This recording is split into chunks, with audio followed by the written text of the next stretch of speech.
Live from New York at the biggest show in legal tech, this is your friendly neighborhood TECHNOCAT, and this is TECHNOCAT Live with none other than Dan Regard. Hi, everybody.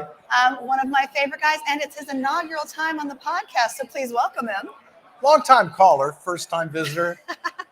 I mean, what, probably 2006 is how long I've known you. Oh, at least. It seems like in a lifetime, because in the e-discovery world, that is a lifetime. It is. I mean, well, technically it was born in 06, so it is the e-discovery lifetime.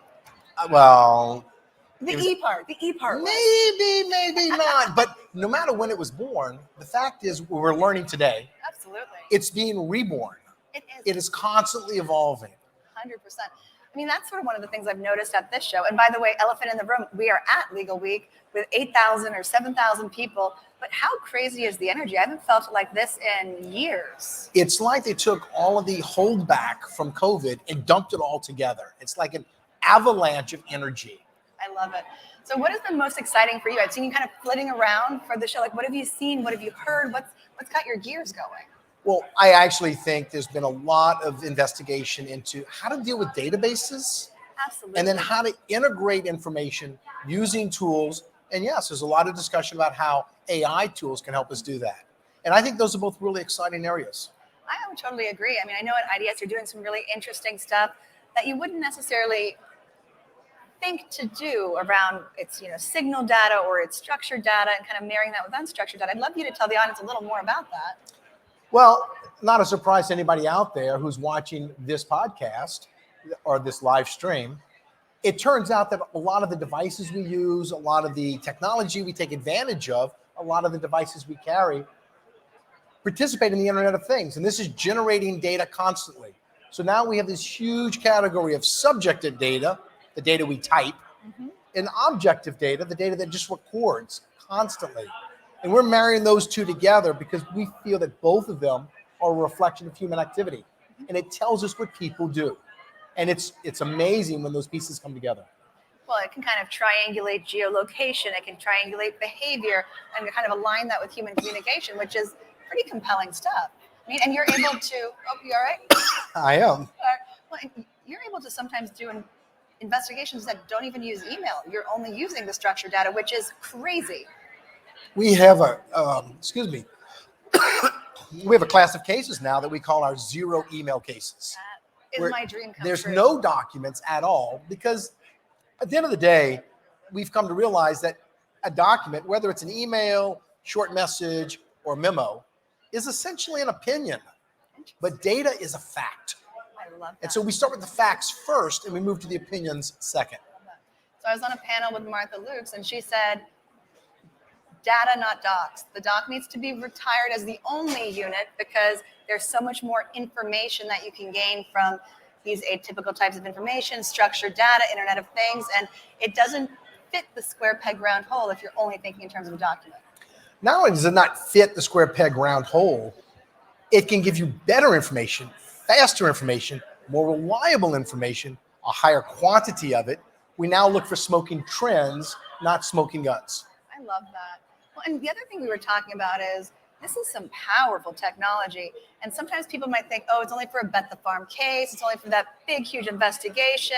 It's only for the big guys. But you've been doing some interesting stuff with the little guys. The cases that it's maybe they don't think they're big enough to use AI. You're helping them out. Well, I'm glad you brought that up because IDS has always been involved in pro bono, helping everybody have access to the right tools and the right expertise to deal with electronic evidence. Now, two things have happened. One, we've been asked and we have agreed to go public with our pro bono work in order to set a goal for others to follow suit, really to be a role model. And I hope everybody can find space in their budget and in their capacity to provide pro bono work. Number two, we're involved in a really exciting thing right now. We're presenting to 15 countries on using technology to improve access to justice. Because there is internationally such a justice gap where there are people that literally just have no means of getting legal representation. It's not just internationally. I know. It's domestically, and it's demographics and it's geography. Yes. There are people in Texas, for example, who have to drive 4 hours to get to the court. if you can find ways for them to appear at a hearing without driving 4 hours each way, Right. you make justice more accessible. So right now, Walmart and McDonald's are experimenting in pilot programs to grant remote video access to litigants when they can't get to the courtroom. Oh, that's awesome. Tennessee has something called the Justice Bus that drives around like an old bookmobile, but filled with computers and cameras to connect you to the court remotely. That's so smart. But now we're looking at artificial intelligence like ChatGPT. Now, to be clear, I am not a fan of artificial intelligence adjudicating cases. I'm not. We might use them to triage cases. Yes. But I tell you what is interesting.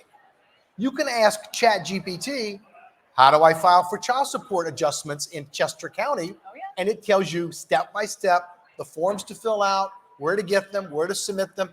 And it helps people navigate the legal system. Because if they were to Google it, you might get 50 articles that are conflicting or confusing. Like, it's good to have like a single source of information where you can kind of quickly understand. It really is. And what we really find is when we find ways to use technology to increase access to justice for the disenfranchised, Yeah.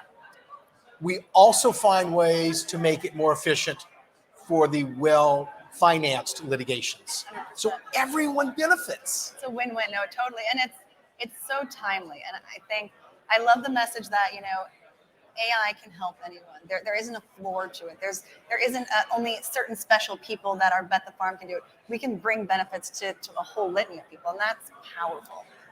But to reemphasize, rather than starting with the most complex cases and waiting for the technology to trickle down to the rest of the world, we can get some of the same impact by starting at the bottom and working our way up. I love that. And so that's like, a debt case or a landlord-tenant case, like the simple high-volume little guy cases. High volume, low complexity cases that actually fill our state and municipal dockets. Bottleneck it. They bottleneck Well, they don't bottleneck it because they're important, but they block out the entire docket. So other people who might have other cases that need adjudication can't get to the courts. Yeah.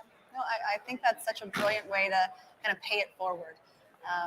So I'm looking forward to hear more about it and also more about how I can ever help with it. Well, hopefully everyone will be able to help with this. In fact, I'm going to several of the technology companies.